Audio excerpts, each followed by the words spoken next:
आई धुन तराना क्षण भर का आनंद बा, एकर मतलब कुछ ना ही मिलेला। अमान गावे के गायब आप लोग हंस के उड़वा दे। तनिष भैया और आगे कह दो। नहीं नहीं बड़ा गर्मी होत बा, थोड़ा सी और आगे करा। अच्छा डांस करवा का? ओहो चला है मास्टर साहब के हो जाए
करा। बहुत बढ़िया डांस, यह तो चाहला। Art is life, life is art. अरे भैया भैया कला ही जीवन है, सबके अंदर कला होके के चाहिए। दुनिया में अगर कुछ पूजा केहू कबा तो कला कबा। अच्छा भैया भैया भैया नमो बता दा। साहब समझवादी। अच्छा अच्छा स्वर्गीय माता जी का आप छोटका पोता हुआ भैया, बड़ा कलाकार हूँ, बड़ा बढ़िया डांस कैले। और हमारे चाचा जी की तरफ से बजा दा वही में लहा ला पैसा जब मिला करो।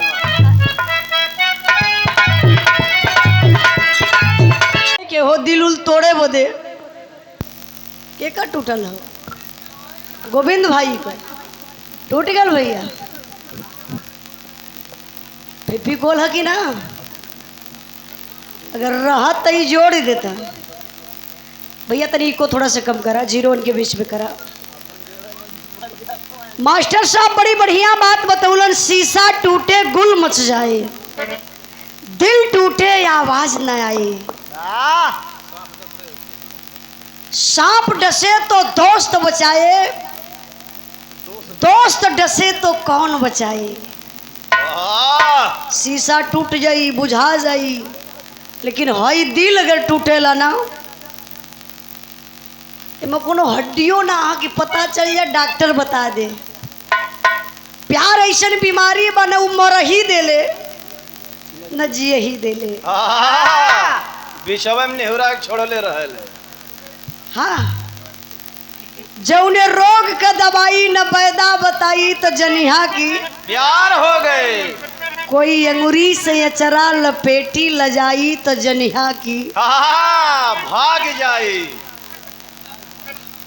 अरे मूर्ख खराब, कोई अंगुरी से अचरा लपेटी लजाई तो जनिहा की प्यार हो गई। प्यार भी कई तरीके का होला। आई चाचा दादा ए गोविंद भाई, तो हर तो उमरिया बहन प्यार वाली हो। आए का कहत हुआ?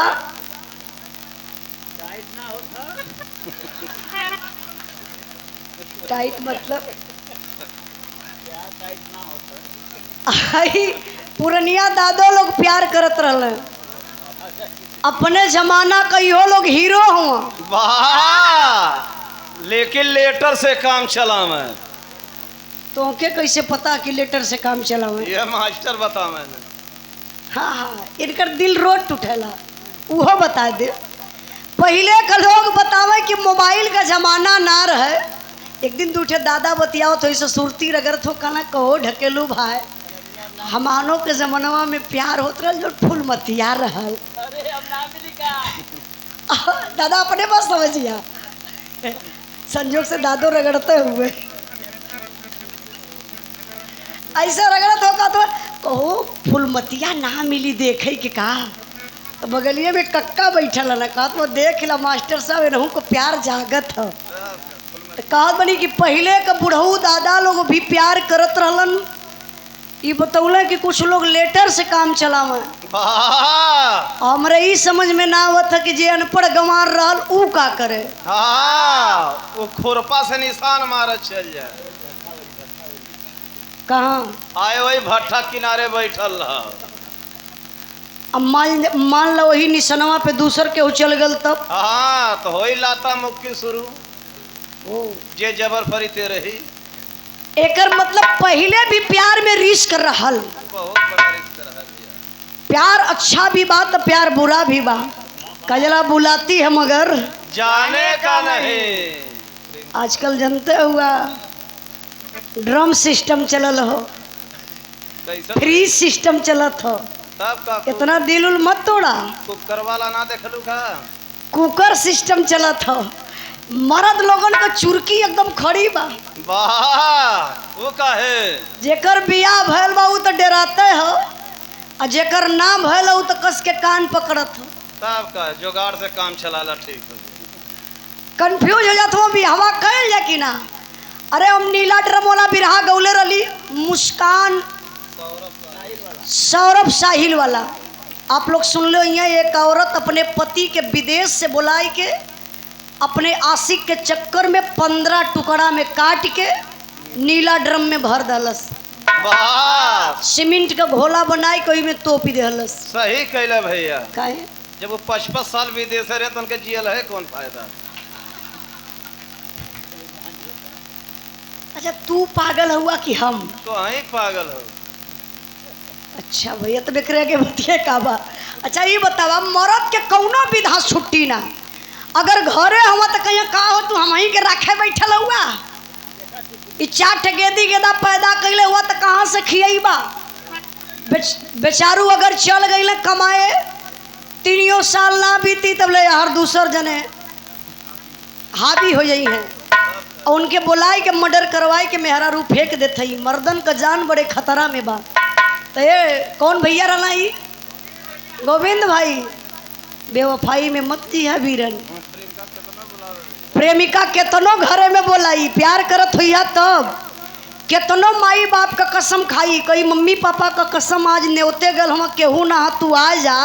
वाह, तो गोविंद भैया घर में ओकरे घरे में मिले कबो मत जइहा। जैबो करा तो के शिवानी में बुला लिया। ले गुरु से मिलना काहे शिवानी में बुला ली है। अगर के चहेटबो करे तो दूसर गांव दबावा। हाँ हाँ वो गोविंद वाली बात है। काहे से कब्बे से परेशान बेवफाई में जियत हम। अरे वो हाउ कौन भौजाई तनी बुलावा था। अब भौजिए न मान के लगी है। आई आप लोग बैठल बनी बिरहा सुने बदे उम्मीद लगा के एक बिरहा हो जाए। जब यहाँ से आप लोग जाई तो चर्चा करत जाई। बिरहा का मतलब यह होला गरियावत ना बखान करत जाई तो वो बिरहा सफल होला। समय मास्टर साहब बड़ा कम बा और समय केहू के पास ना बा। आज का जमाना बा केहू का बात केहू सुने के तैयार नहीं खे। आप लोग कितना महान बनी जो हम कलाकारन का बात इतना प्रेम से बैठ के आप लोग सुनत बनी। सुनत ना हूँ तब का करते इस सब आके फंस गए हूँ बिना साधन वाले हूँ भाई भैया। अरे यार ये मोहब्बत बा ये प्यार है तब आप लोग बैठल हुआ। तो देखी बहुत बहुत आप लोगों के धन्यवाद देत बनी। अब हाथ जोड़ के आप लोगों से यह निवेदन करबे ये आराम आराम से निकल जा लोग। लाठी लेके कान मारे शुरू कर देता नहीं। हाथ जोड़ के निवेदन कर बनी कि ऐसे बैठल नहीं। एक बिरहा आप लोगों ने सुना दी लेकिन बिरहा से पहले मास्टर साहब कोनो छोट सा गीत बजा के आवा। बेवफाई वाला न रहे नहीं तो उनकर सीना का धड़कन बढ़े लगे।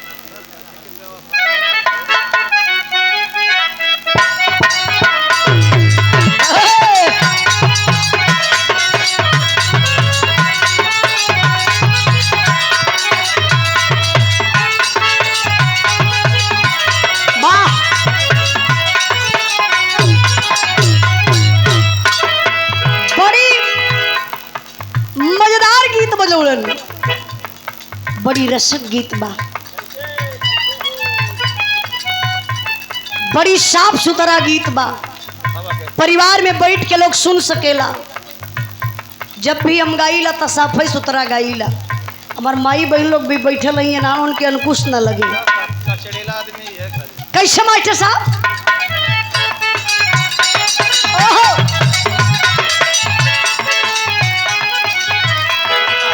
अरे रंगना ए भैया रंगना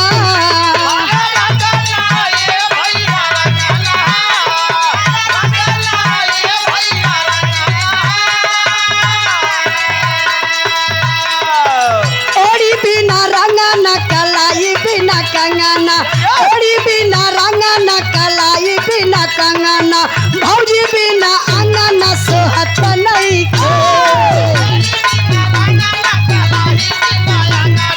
भौजी बिना अंगना सोहत नहीं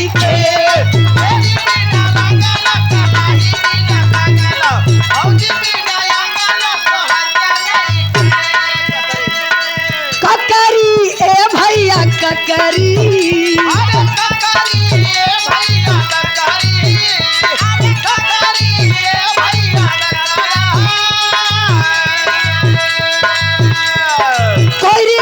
ककरी गड़रिया बिना बकरी कोई बिना ककरी गड़रिया बिना बकरी माझी बिना मछरी मरत नहीं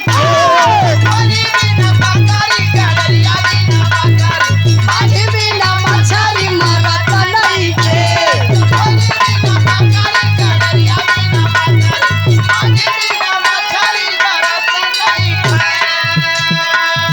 हरवा ए भैया हरवा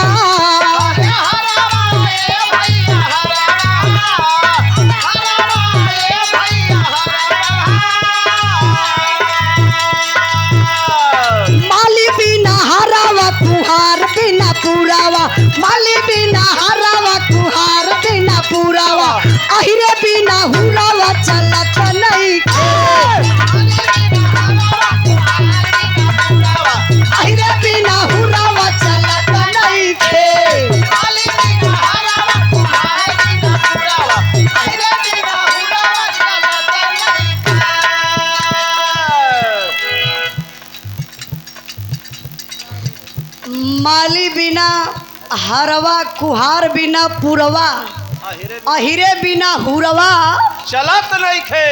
अहिरे का हुरा लग जाना। तब का भैया के लगल है। देखिए हमारे धर्म के चाचा हैं, पारिवारिक संबंध बा, परिवार से बड़ा प्यार दुलार सम्मान मिलेला। राम जतन चाचा जी की तरफ से सुंदर पुष्पहार और 501 रुपए का पुरस्कार। तार चाची सुध के नहीं खा। अखिया तो और फूट गई का। वो बैठल नहीं बगलिया में, पिछवा आंख लगल। पिछवा ना देख पाओ वो बैठल नहीं। अरे पैसा दिया हम खुद ही देख ले। अच्छा एक काम करा, तू ले लेता एक कटोरा, उनके आगे जाके खड़ा हो जाता।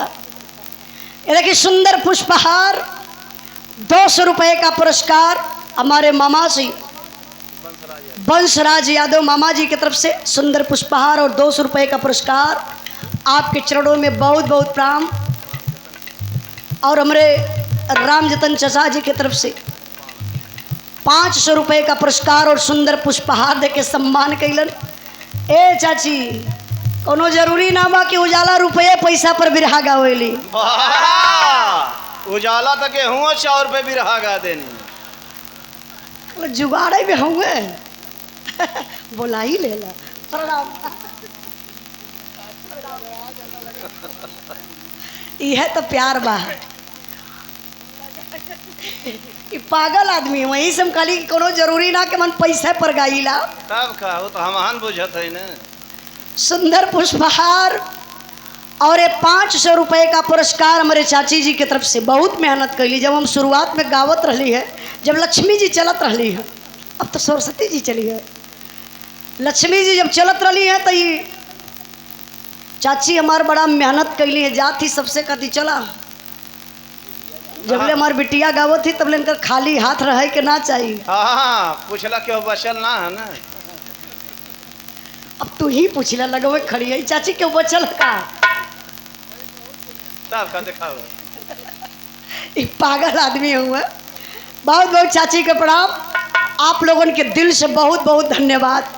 इंद्राज भाई जो रुपया पैसा देत बा वहू के प्रणाम, अजय ना देत बा ओके धन निरंकार अलग से।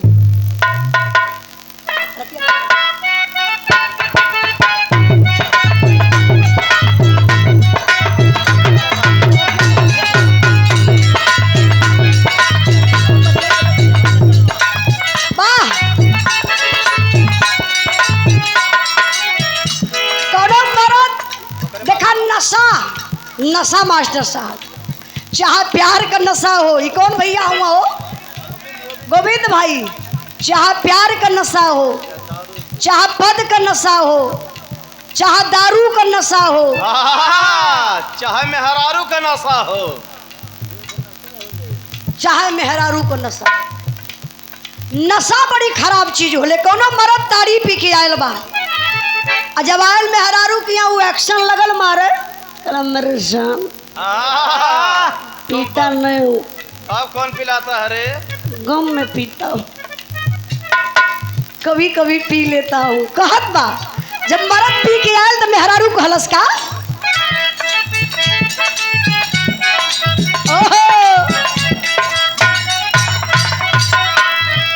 रतिया मोर बलमुआ हो, रतिया मोर बलमुआ पी के आइला ताड़ी हो ना खोलली हम के वाड़ी ये सखी।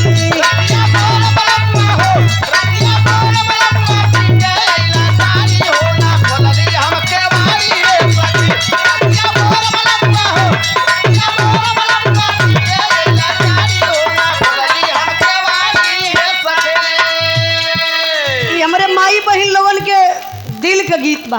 कहे से अक्सर मर्द दारू पिएबे करेला, मेहरारू है बड़ी खुश नसीब होली जकर मर्द कोनो नशा ना करेला। कहा बा दुल्हन का। अच्छा आप लोग ना नशा करेला तब तो मेहरारू बहुत खुश है हुई है भैया। हाँ नशा निषेध। ए अब्बर खटिया टूट गया पटिया मुहवा रहा निहारी, मुहवा रहा निहारी।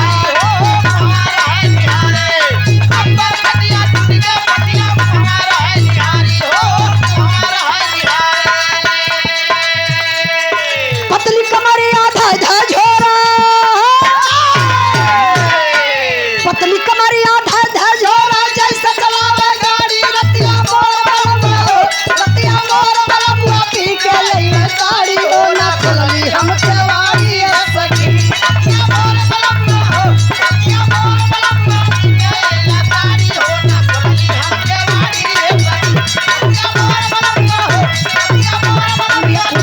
सट जाइए